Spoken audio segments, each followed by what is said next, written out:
बालेनमाथि दोष थुपार्दै ओली भन्छन् सरकारको हस्तक्षेपका कारण फिफाले एन्फालाई निलम्बन गरेको हो। सुस्तवासीको पीडा, देशका लागि गोली खायौं, नागरिकता पाएनौं। लाल पूर्जा र नेपाली नागरिकताको माग गर्दै सुस्तवासीको आन्दोलन।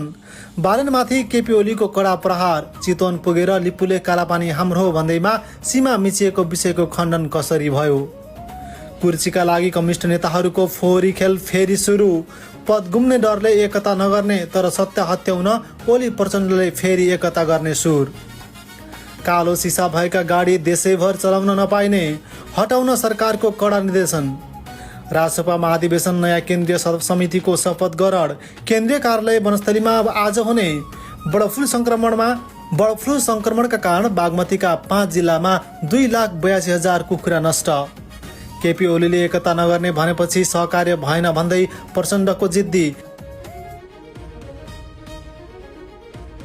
केपी ओलीले एकता नगर्ने भनेपछि सहकार्य भए पनि गर्ने प्रचण्डको जिद्दी। साग जोगाउने कसरतमा प्रचण्ड। रिपोर्टर्स क्लबको प्रधानमन्त्री बालेन्द्र शाहलाई गोली प्रहार गरेर हत्या गर्ने भन्दै पिस्तोल बोकेका 2 जना किशोरहरू प्रहरीद्वारा पक्राउ। थप अनुसन्धान जारी। एकाएक रवि र बालेनमाथि सरकारको चर्को आलोचना गर्दै प्रचण्ड। अहिलेको सरकार धेरै समय नटिक्ने टिप्पणी। जनार्दन शर्माको कडा टिप्पणी। वैचारिक रूपले अल्मलियो, राजनीतिक रूपमा गन्जागोलमा गयो र सांगठनिक रूपले त अब नोकरशाही एउटा तन्त्रमा फेरियो र विघटन भयो। मलाई लाग्दैन आज कम्युनिस्ट आन्दोलन यहाँ जीवित छ।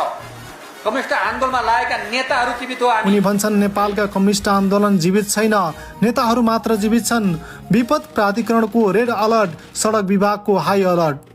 भारी वर्षासँगै बाढी पहिरोको जोखिम बढ्ने, सावधानी अपनाउन आग्रह।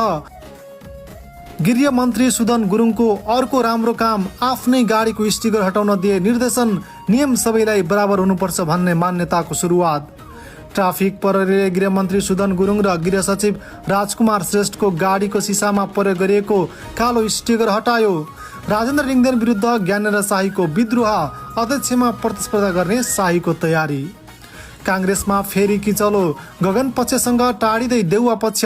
लुम्बिनी प्रदेशमा देउवा पक्षले छुट्टै भेला गर्दै। पार्टी एकताका लागि जस्तोसुकै जिम्मेवारी त्याग्न तयार छु भन्छन् डाक्टर शशाङ्क कोइराला।